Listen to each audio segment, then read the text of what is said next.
Okay, so I'm gonna set it up, and then you do the rest. You do all the work. Okay, Mr. Leonard, will you tell me another story from when you served in World War II? Like where you served and what you did? I think what you want is when I was in Panama flying into B-24 and working on them. We rolled the Gulf and the Pacific Ocean. We flew out of northern Panama. It wasn't the Canal Zone. It was David. It was 300 miles north of the Canal Zone. Mm-hmm. So we were up in the middle of the jungle, and there were other air bases halfway down called Rio Hatta, and then there was air bases in Panama. There was quite a few airplanes in the Panamanian country during the war, and we patrolled for submarines. We patrolled in the Gulf, and we sunk a lot of them in the Gulf, and they're still out there.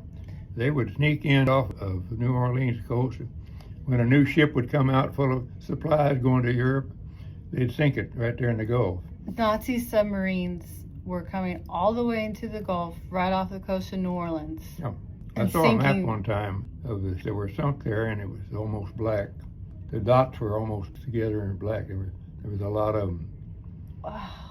We produced more products than the Germans could shoot down.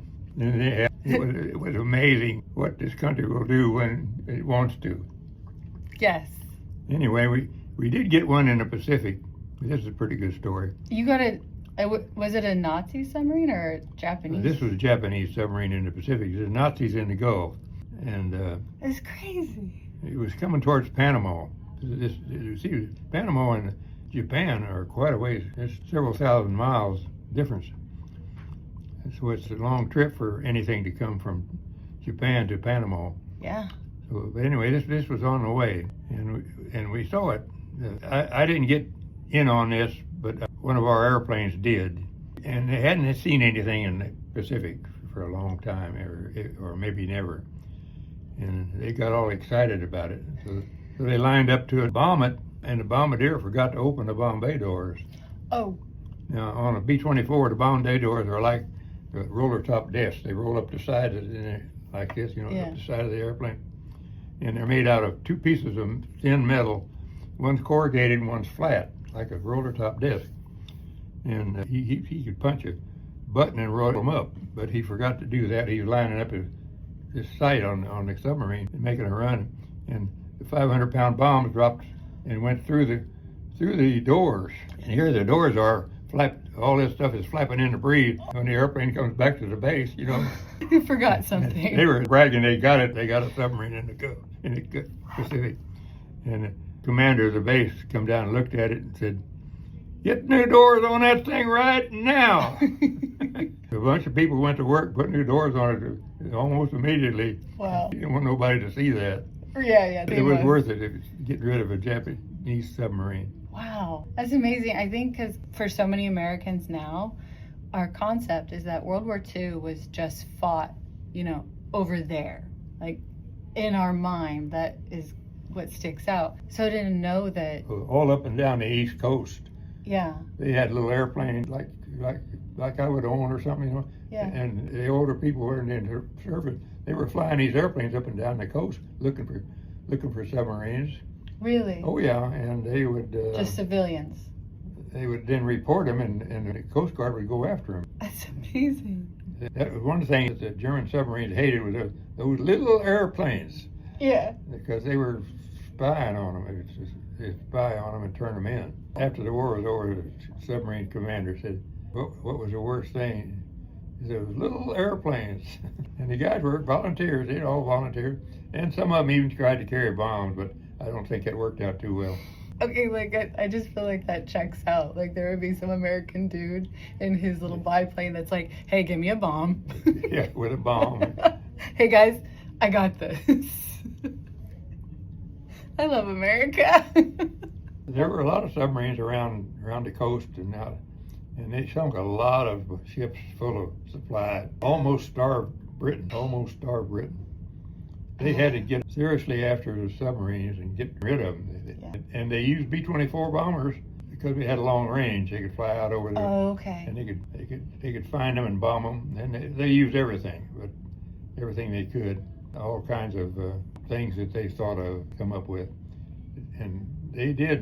They started sinking a lot of submarines, and supplies started getting through then. Wow. But Britain was almost starving. So, is it safe to say that you know a B-24 bomber like the back of your hand? Pretty good. You know what front ways and back ways. Pretty good. It's incredible. So the B-24 bomber had long range, but could You still... know, we could stay up 8 hours. Really? Yeah. So you guys would do We it... took the old tanks, it could stay up 10. So you guys would be on a 8 to 10 hour mission. Sometimes. Well, we were lucky, and because where we went there was no 8-hour missions. Yeah, you're just Because right there. we could fly to Puerto Rico in less than that, you know. Yeah. Clear across the Gulf. Okay. Because from David, Panama to Puerto Rico is not that far for a B-24. Actually, it went out to the Pelagius Islands, and there was a base out there with B-24s on it, Okay. looking for submarines. Wow. And luckily, I didn't get stationed out there.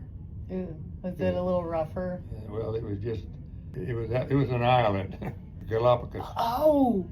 Island. Oh yeah. It was so Pretty bad out rough. there that they only made you stay 6 months, Yeah. something like that. It's And, so remote. There was nothing to do, and all kinds of exotic animals to look at. Yeah. Depends on your interest, you know.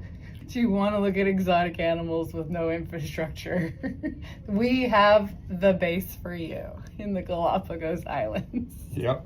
Yeah, actually, this is like kind of off topic, but I just watched a movie called Eden, and it's based on a true story of these German folks that right after World War I, because of how bad things were in Germany, they went to the Galapagos Islands to start like a homestead. And there's a documentary about it, and then there's a movie about it, and there's some books about it, about what these poor people went through trying to establish living in that environment. It's everything from wild dogs to there's little to no fresh water. But these German folks chose to do that because things back home were so bad. I read that story. Yeah, I'll try to find it. That's all right. Yeah. I can imagine. You're like, I'm good. I've had enough.